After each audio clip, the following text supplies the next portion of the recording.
کراچی میں جرائم کو قابو کرنے کے لیے شاہین فورس کا افتتاح کر دیا گیا ہے۔ میڈیا سے گفتگو میں additional I G Javed Alam Odho نے بتایا کہ شاہین فورس 300 اہلکاروں پر مشتمل ہوگی، دو موٹر سائیکلوں پر گشت ہوگا۔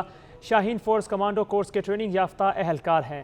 ہاٹ اسپاٹ پر شاہین فورس کی تعیناتی ہوگی۔ فورس کو جدید اسلحہ دیا گیا ہے، وائرلیس کا سیٹ بھی دیے گئے ہیں۔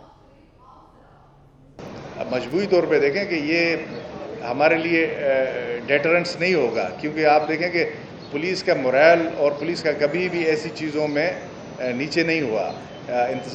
پولیس کی انتظامیہ نے ہمیشہ کوشش کی ہے کہ ان جو ہم پہ قدغن ہے، ہم پہ جو لمٹس ہیں قانون کی، اس کے دائرے کے اندر ہم یہ کام کریں، اور خوش اسلوبی سے ماشاءاللہ کر رہی ہے۔ لیکن اوپر کی لیول پہ جب ہم اس کو لے کے جا رہے ہیں تو ہم سمجھتے ہیں کہ اس میں ڈسپلن بہتر ہوگا اور اس کی ڈپلائمنٹ بہتر ہوگی، اور یہ بھی شیورٹی بھی بہت بہتر ہوگی کہ ڈپلائمنٹ کے بعد یہ فورس باہر نکل رہی ہے، ایس ایس پی بھی واچ کر رہا ہے، ڈی آئی جی بھی واچ کر رہا ہے۔ قانون، یہ جو لا اینڈ آرڈر ہے، یہ اسٹیٹک چیز نہیں ہے۔ جس طرح میں پہلے بھی بتا چکا ہوں کہ یہ ایسے نہیں ہے کہ آج آپ جو لا اینڈ آرڈر کو ہینڈل کرنے کے لیے اسٹیپس اٹھا رہے ہیں کل بھی وہ اتنے ہی افیکٹو ہوں۔ It's a ongoing process, جس میں جو کرمنل ہے وہ بھی اپنے طریقے اور اپنا لوکیشن علاقہ چینج کرتا ہے، اور اسی طرح پولیس کو بھی چینج کرنا پڑتا ہے۔ کسی بھی وقت اگر کسی چیز میں ہائپ کریٹ ہوتی ہے، عوام کی طرف سے ہو، میڈیا کی طرف سے ہو، جائز ہائپ ہو، تو پولیس اس کو رسپونڈ کرنے کے لیے پابند ہے۔ ہم اس کے مطابق پالیسیز تشکیل دیتے ہیں۔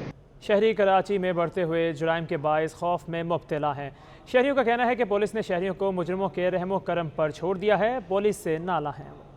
مہنگائی تو الگ بات ہے، لیکن کہنے کا مقصد ہے یہاں سے میرے سے ڈکیتیاں ہوئی ہیں، میرے یہ اندر سے یہ تالے ٹوٹے ہیں، یہاں سے سامان لے کے چلے گئے، موبائلز لے کے چلے گئے، 32-33 ہزار روپے پڑے تھے وہ لے کے گئے۔ یہ ابھی کی بات ہے، یہ 3-4 دن پہلے یہاں سے کار اٹھا کے لے گئے ایسے ہی، تو بندہ کیا کرے۔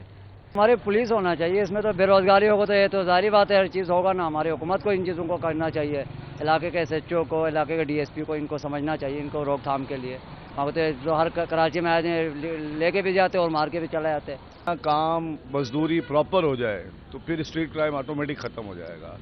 کوئی بھی آدمی مزدور ہے، اس کو مزدوری نہیں ملتی ہے، یا اس کو کوئی بھی جو ہے اس کا حق نہیں ملتا ہے، تو پھر وہ ظاہر سی بات ہے گھر تو پورا کرے گا نا آدمی اپنا، بچے تو بھوکے کوئی نہیں دیکھ سکتا ہے۔ نہیں، یہ اسٹریٹ کرائم کی برانچیں بہت بڑھ چکی ہیں، وارداتیں، اس پہ جو ہے نا قانون کو حرکت میں آنا چاہیے، سمجھے۔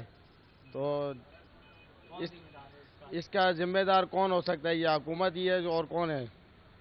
تو اس کو جو ہے نا کنٹرول کیا جائے، پولیس اپنا کام صحیح طریقے سے کرے تو یہ اسٹریٹ کرائم ختم ہو سکتے ہیں۔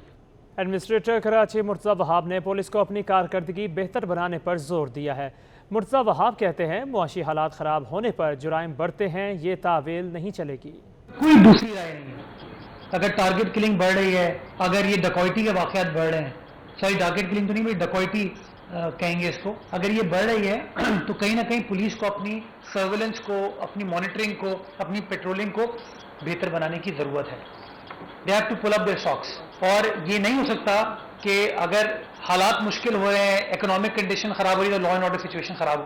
ہماری ذمہ داری ہے بحیثیت حکومت اس کو میک شور کرنا، اور پولیس اس کا ایک اہم ستون ہے جس کو یہ کام کرنا ہے۔ تو اس کے اندر کوئی جسٹیفیکیشن یا کوئی ایکسپلینیشن نہیں ہو سکتی۔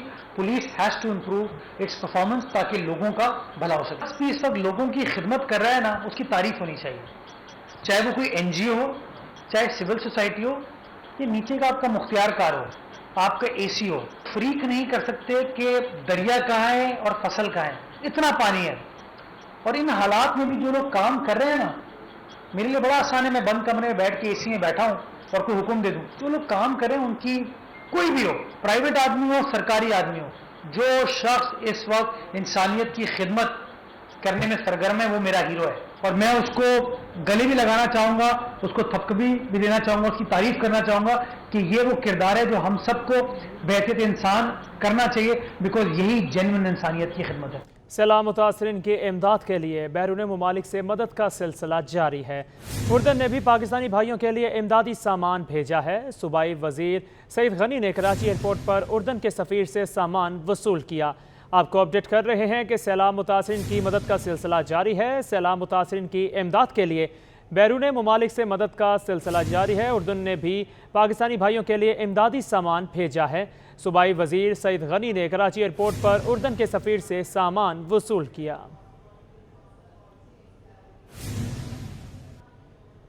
کچھ بات کریں مہنگائی کی تو عوام پر مہنگائی کے وار پر وار. یوٹیلیٹی سٹورز پر کمپنیز کی مصنوعات کی قیمتوں میں اضافے کے بعد غذائی اجناس بھی مہنگی ہو گئی ہیں.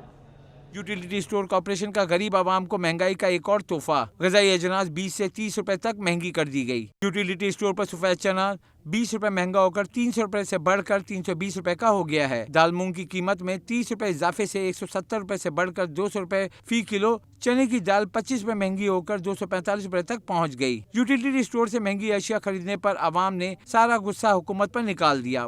پاکستان کی گورنمنٹ سے ریکویسٹ کرتا ہوں کہ جو بھی اشیاء خوردنی ہے اس پہ نظر ثانی کرے.